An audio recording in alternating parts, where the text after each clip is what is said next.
सो दोस्तों ये कहानी है करेंगे यहाँ पर जो फायर है उसे इच्छा का प्रतीक की जो लोग हैं वो उसे क्यों नहीं मार देते। तो वेलकम फ्रेंड्स, आप सभी का स्वागत है एक और नए वीडियो में। आज हम डिस्कस करेंगे क्लास 10th के इंग्लिश का फायर एंड आइस वाला चैप्टर। तो चलिए बिना किसी देरी के इस चैप्टर को शुरू करते हैं। फ्रेंड्स हमारे पास इस चैप्टर में दिया है some says the world will end in fire, some says in ice. From what I have tasted to desire, I hold with those who favor ice।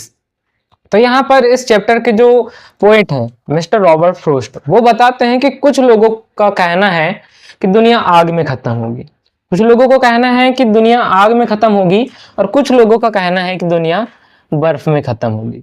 अब कैसे खत्म होगी हम आगे जानते हैं। यहाँ पर वो बताते हैं कि मैंने जो चाहत का जो स्वाद चखा, it's mean I taste of desire. यहाँ पर डिजायर मतलब होता है इच्छा या फिर चाहत या फिर इच्छा, चाहत या फिर इच्छा होगी डिजायर का मतलब, एंड टेस्ट का मतलब होगा चखना। तो I have taste of desire, I hold with those who favour ice, मतलब कि लेखक कहते हैं कि मैंने जो चाहत का जो स्वाद चखा है उसके आधार पर मैं उन लोगों के साथ हूं जो आग के पक्षधर हैं, मतलब जो आग के पक्ष में हैं, मैं उन लोगों के फेवर में हूं। अब इसके बाद हम पढ़ते हैं but if it had to perish twice I think I know enough of hate to say that for destruction ice is also great and would suffice. तो यहाँ पर रॉबर्ट फ्रोस्ट बताते हैं लेकिन अगर इसे 2 बार नष्ट किया जाए, मतलब कि जो हमारा जो वर्ल्ड है, हमारी जो दुनिया है वो 2 बार नष्ट हो, वर्ल्ड अगर से 2 बार नष्ट हो, यहाँ पर ट्विस्ट का मतलब होगा दोबारा,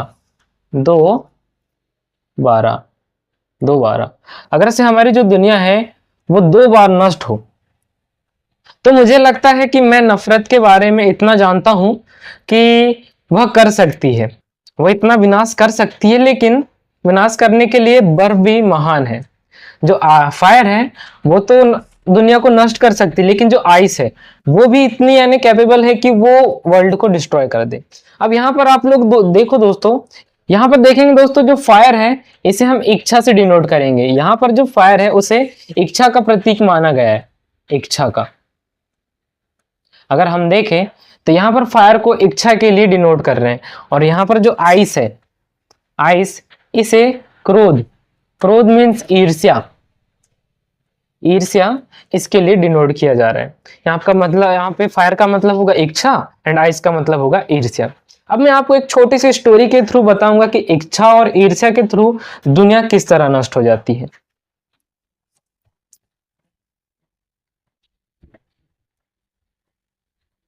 दोस्तों ये कहानी है एक लड़के की जो पढ़ाई में बहुत अच्छा रहता है, बट वो एक किराए के घर में रहता है, और उसी के घर के जस्ट सामने एक बूढ़ी अम्मा का घर रहता है। अब वो बूढ़ी तो थी बट बहुत ही कंजूस थी, और उसके साथ साथ वो कई लोगों का जो पैसा रहता है या फिर कई लोग जो रहते हैं वो उसे अपनी चीजें गिरवी रखते थे, और वो उन गिरवी पैसों से यानी उस चीजों के पैसे देती थी, लेकिन उसका ब्याज बहुत लेती थी। अब वो बहुत बूढ़ी हो चुकी थी। जब वो लड़का, तब मैं उसका नाम नहीं बताऊंगा, जब वो लड़का अपनी खिड़की से उस बूढ़ी माताजी को देखता है तो उसे लगता है कि यार ये जो बूढ़ी अम्मा है इसे इस दुनिया में नहीं रहना चाहिए। अब क्यों नहीं रहना चाहिए? उसे लगता है कि ये जो बूढ़ी अम्मा है वो बिना फालतू जी रही है, एक उसके तरीके से। अब उसके मन में आता है कि जो लोग हैं वो इसे क्यों नहीं मार देते, जो लोग हैं वो इसे क्यों नहीं मार देते। अब एक दिन ऐसे ही सोचता है वो लड़का, और बोलता है अब लोग तो नहीं मारते, काश मैं ही मार देता उसे, लेकिन मेरे अंदर तो इतना यानी करेज नहीं है कि मैं उसे मार दूं। अब ऐसा सोचते जाता है, उसके अंदर डिजायर में इच्छा तो जाग गई दोस्तों। यहाँ पर हमने जो फायर को इच्छा के रूप में बताए थे, उसके अंदर एक इच्छा जाग गई कि उस जो बूढ़ी अम्मा है उसे मरना चाहिए। अब उसे कोई मारे या फिर मैं मारूं, इससे कोई फर्क नहीं पड़ेगा। अब वो एक बार अब उसके पास की एक कीमती घड़ी लेकर उस अम्मा के पास जाता है। जैसे ही वो उस अम्मा के पास जाता है, वो अम्मा अब थोड़ी सी चालाक जैसी थी, तो उन्होंने क्या किया, पहले उस घड़ी को देखा, थोड़ी देर परखा और फिर पीछे मुड़ गए और उसकी और अच्छे से जांच पड़ताल करने लगी। जैसे ही वो दादी अम्मा उसकी जांच पड़ताल कर रही थी, अचानक से उस लड़के के मन में आया कि अब मैं ही इतना इसे मार देता हूँ। उसके जैसे ही मन में आया ये, उसने उस दादी अम्मा का गला पकड़ा और अचानक से उसको वहीं दबा दिया। अब दोस्तों वो तो बूढ़ी हो चुकी थी, उन्होंने कोई आवाज भी नहीं की और आसानी से परलोक सुधार गए। अब अब दोस्तों मुद्दे की बात ये है कि वो जो बूढ़ी अम्मा थी वो तो मर गई। अब इच्छा किसके मन में जागी थी? उस लड़के के मन में। लेकिन ये उसके लिए बहुत बड़ा खतरा साबित होने वाली थी। क्यों? अब वो लड़का तो पढ़ाई में बहुत अच्छा था। जब वो दादी अम्मा मरी तो वो चुपचाप से अपने घर के अंदर चला गया, यानी कि उसके घर से निकलकर अपने घर में चला गया, जो उसका घर सामने ही था। कुछ दिनों के बाद या कुछ घंटों के बाद उस दादी अम्मा के घर में कुछ लोग आए, उन्होंने देखा कि कोई नहीं है, कैसा है। अब जब देखे तो उन्हें जो दादी अम्मा थी वो मरी हुई मिली। अब मरी हुई मिली, पुलिस आई, उसे उन्हें चेक करी, उनके पास कोई सबूत नहीं था किसे किसने मारा। लेकिन उस लड़के के मन में ये इच्छा जाग चुकी थी कि मैंने इस दादी अम्मा को मारा है। एक और इच्छा जाग गई कि मैंने इस दादी अम्मा को मारा है तो पुलिस मुझे आकर उठाकर ले जाएगी, मुझे आकर उठा के ले जाएगी। अब वो छोटी छोटी जो चीजें रहती हैं, छोटी छोटी आवाजें आती रहती हैं हमारे आसपास से, उनसे भी डरने लगा। किसी के कदमों की आवाज आती तो उसे लगता कि पुलिस आने लगी, पुलिस की सायरन दूर से सुनता और तो भाग जाता। ऐसी उसकी स्थिति बन गई।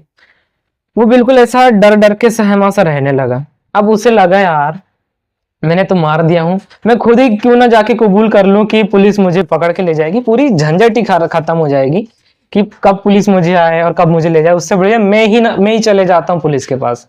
अब जैसे ही वो पुलिस के पास गया और बोलता है कि मैंने ही मारा है उस दादी अम्मा को, पुलिस भी बड़ी हैरान हुई। वो बोलती है अरे यार तो पढ़ाई में भी बहुत अच्छा है, सभी लोगों ने बताया कि यानी तू ऐसा कर ही नहीं सकता, हमारे पास तेरे खिलाफ कोई गवाह भी नहीं है, कोई सबूत भी नहीं है।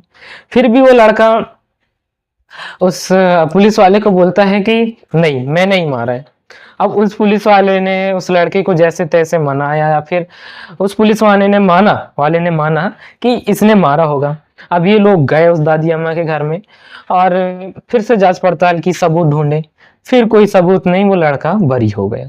लेकिन उसके मन में ये फिर से यानी कि इच्छा जागी कि अब पुलिस तो मुझे नहीं मारेगी, अब क्या पता उस दादी अम्मा की आत्मा मुझे मार दे। अब उस लड़के ने सोचा है इस बार बार की झंझट से अच्छा है मैं खुद ही खुद अपने आप को मार देता हूँ। तो उस लड़के ने क्या किया, अपने घर में एक जो पंखा रहता है, जैसा आप पीछे देख सकते हो, इस तरह के पंखे के में एक रस्सी बांधी और खुद ही लटक गए। तो आप लोग इस कहानी से समझ सकते होंगे कि किसी के मन में जब कोई इच्छा जागती है तो कितना भयानक रूप ले सकती है। आई होप आप सभी को इस चैप्टर थोड़ा समझ में आया होगा। इच्छा और जो घृणा है उसके पात्र बनने पर यानी दुनिया किस तरह नष्ट हो सकती है। ये हमारा चैप्टर था, मैंने आपको कुछ और स्टोरी सुना दी बट इसी से रिलेटेड थी। हम मिलते हैं आपसे इसी तरह के नेक्स्ट वीडियो में। तब तक के लिए आप इस वीडियो को अच्छे से स्टडी कीजिए, इस चैप्टर को अच्छे से स्टडी करें और अपने एग्जाम्स को अच्छे से दें। तब तक के लिए गुड बाय।